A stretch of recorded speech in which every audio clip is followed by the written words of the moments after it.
All right, so get this. Today, we're diving into a case that's like straight out of a movie. Yeah, it's got everything. Privilege, maybe some radicalization. A murder mystery that is Right. everyone scratching their heads. Like, how can someone seemingly have it all, right? And still end up accused of something so horrific? Well, that's what we're here to figure out. Exactly. We're talking about Luigi Mangione, a young man from Baltimore, Okay. charged with the murder of Brian Thompson, Uh-huh. CEO of United Healthcare. Mm. And what makes this case so wild is the difference, like the contrast between Mangione's background Right? and the crime he's accused of. Yeah, because we're talking about a family that's basically Baltimore royalty. Oh, yeah. Country clubs, a radio station, philanthropy, the whole nine yards. Yeah, his family, I mean, they're known for their philanthropy, especially in the Italian-American community. Mm-hmm. His grandparents were big names in real estate. Oh, wow. And Mangione himself, he went to Gilman, a top-tier private school, Private school, okay. before graduating from UPenn, the University of Pennsylvania. So not exactly your typical murder suspect. Not at all. It really makes you think twice about, like, what really drives someone to violence? Yeah. You know, we often connect these types of crimes with a lack of opportunity, Right. poverty. Yeah. But Mangione's case, it flips that whole idea on its head. Totally. And that's what's so fascinating about it. If he had all these advantages, what on earth could have pushed him to this point? Yeah, that's where we're going to try to untangle today. Absolutely. One of the most interesting clues, well, disturbing too, is Mangione's online activity. Oh, interesting. What, like social media? Yeah, specifically his Goodreads account. Goodreads. You'd think someone from his background, you know, he'd be reading the classics or biographies of successful business people. Oh, right. But the book that really jumps out is his review, a 4-star review of the Unabomber Manifesto. Hold on, wait. The Unabomber Manifesto, like Ted Kaczynski. The one and only. Okay, whoa, that's a huge red flag. What did he even say about it in his review? Like, did he at least condemn the violence? Well, he did acknowledge the violence, but he called the manifesto the work of a political revolutionary. So he didn't just think Kaczynski was some crazy person? No, not really. It seems like he actually, engaged with the ideas in the manifesto. So he wasn't just morbidly curious, like he actually saw something worthwhile in the writings of a terrorist. It seems that way. Okay, that's unsettling. Yeah. This wasn't just a one-time thing, right?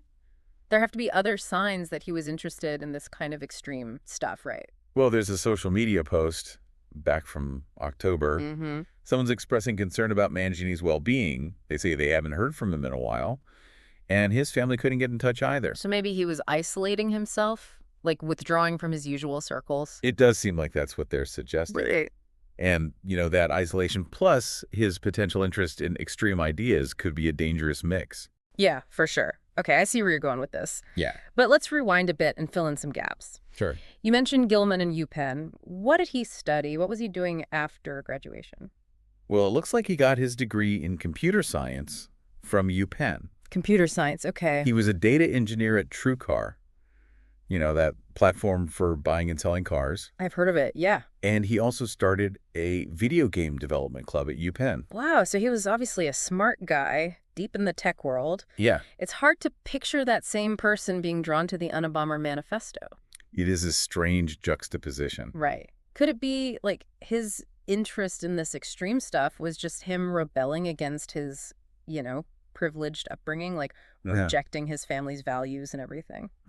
That's a really interesting point. Yeah. Something to think about, for sure. Because you're right, there's this disconnect between his background, his achievements, and this darker side that's coming out. Right. Makes you wonder if there was something more going on beneath the surface. Absolutely. Something that might have made him vulnerable to these extreme ideas. Yeah. And there are a few things to consider here. Okay. One is Mangione's struggle with chronic pain. Oh, right. I remember reading about that. It seems he had back surgery and was dealing with ongoing pain. So he was potentially in a lot of physical and emotional pain, maybe looking for someone to blame. It's possible. Yeah. And remember, he's a very intelligent guy. He could have easily researched the healthcare system. Right. Maybe felt like he wasn't getting the care he deserved. Yeah, I could see that. And if he was already angry and frustrated, that could have just made it worse. Exactly. Combine that with isolation, exposure to those extreme ideologies. Recipe for disaster. It's chilling to think about. You have this young man, seemingly with everything going for him. Yeah. But maybe harboring this deep well of resentment and anger. And it seems like that anger might have been aimed at corporate America. You mean specifically the healthcare industry? Exactly. Yeah. Remember those words on the shell casings at the crime scene? Deny, defend, depose. Those are tactics that insurance companies use all the time to reject claims. It's a disturbing connection for sure. It is. And the fact that the victim was the CEO of a major health insurance company. Makes that link even stronger. Yeah. It's like all these puzzle pieces are starting to fit together. Yeah. But the picture they're painting is, well, pretty terrifying. It is. Privilege, radical ideas, chronic pain, a possible motive. But there's still so much we don't know. That's where things get even more interesting. Okay, I'm listening. Because to understand how these pieces connect, we need to look closer at the potential psychological effects of privilege. Now, that's a curveball. I mean, we usually think of privilege as a good thing, right? Like something that helps you in life. Right. How could it contribute to someone's downfall? Well, some research shows that while privilege does offer advantages, it can also create its own unique challenges. Okay. And for some people, those challenges can lead to psychological distress, even radicalization. Wow. Okay, now I'm really curious. Tell me more. Let's dive into that when we come back. We'll explore how privilege might have shaped Mangioni's view of the world and potentially contributed to his actions. It's a complex and often overlooked side to this case, but I think it's crucial to getting the whole picture. All right, we'll be right back. So we were talking about this idea that Mangioni's privilege upbringing could have actually played a role in his, alleged radicalization. Right. It's a tough one to wrap your head around. I mean, you'd think someone who had every advantage growing up would be more, I don't know, grateful. Maybe even more understanding of people who aren't as fortunate. Yeah, that's what we usually think. But the research suggests it's not that simple. Sometimes privilege can actually lead to a sense of entitlement, like having trouble dealing with setbacks, and even a skewed view of what's fair. So you're saying, like, in Mangioni's case, his chronic pain, his maybe issues with the healthcare system, they felt extra unfair to him because of his background. Right, like, why is this happening to me? Exactly. He could have felt this intense betrayal, this injustice. And that anger, that resentment, it could have been directed at, well, the system, corporations, maybe even society as a whole. Okay, I get that. But I'm still stuck on this idea that maybe his interest in the Unabomber Manifesto was just, intellectual curiosity gone wrong. Maybe he was just a curious guy who got in over his head with something he didn't fully understand. It's definitely possible. But remember, this goes beyond just reading a book. This is about engaging with an ideology, one that justifies violence. Right. And with Mangione, there are signs he was moving past just curiosity. Like what? Well, think about it. He gave the Unabomber Manifesto a 4-star review. That suggests some level of agreement or at least, appreciation for what Kaczynski was saying. Okay, but couldn't that just be him being provocative, like, hey, look at me, I'm reading this controversial thing? Maybe. But then there's that language on the shell casings. Deny, defend, depose. Exactly. Those are terms used by insurance companies, very specific. It points to a targeted anger towards that industry.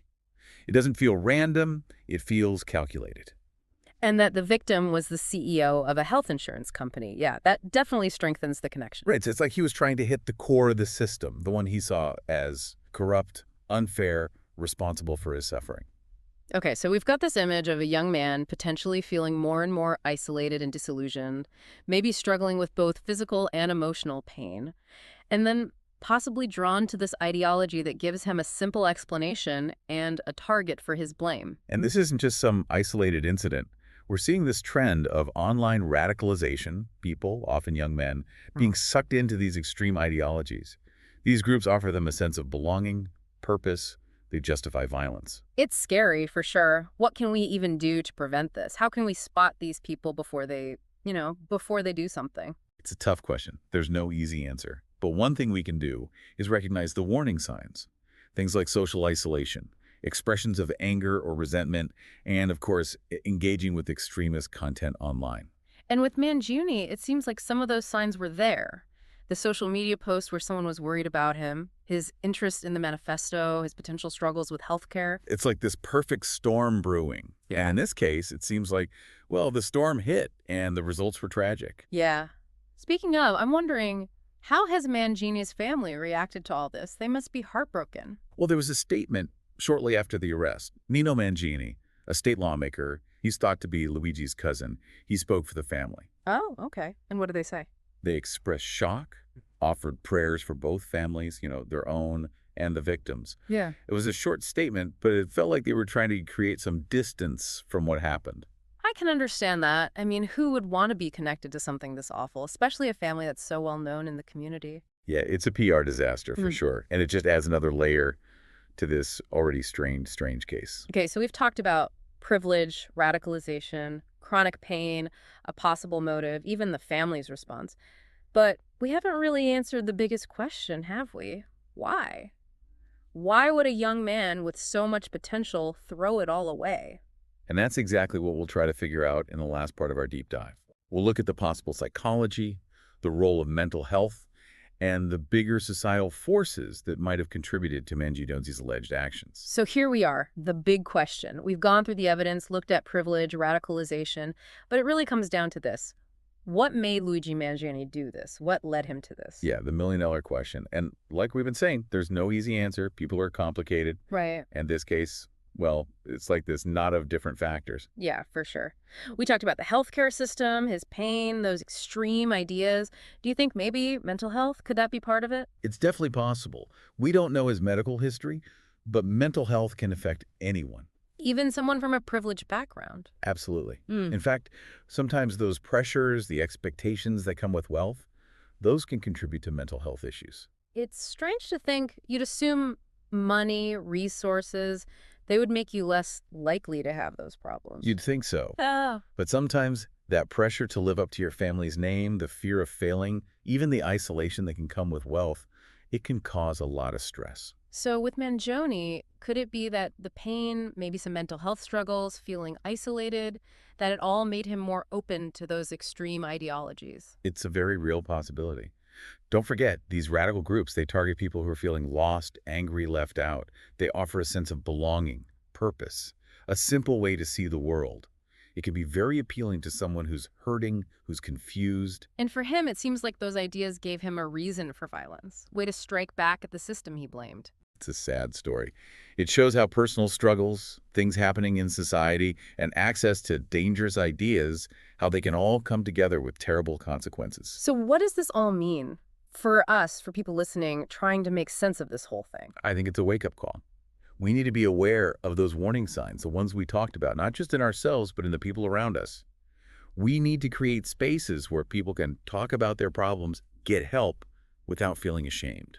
And maybe we need to rethink our ideas about privilege. You know, this case shows that money and opportunity, they don't guarantee happiness. Exactly. It's a call for empathy, understanding, and for addressing those big issues that create inequality and suffering. Well said. This deep dive has been, wow, intense. So many twists and turns. But if there's one thing to take away, it's that people, we're not simple. There's always more to the story. We have to keep asking questions, challenging what we think we know, trying to truly understand the world. And as the investigation into Luigi Mangione's case continues, I hope everyone stays informed, keeps talking about this, and remembers that behind every headline, there's a human story. Absolutely. Thanks for joining us for this deep dive. We'll be back soon with another case. Until then, stay curious.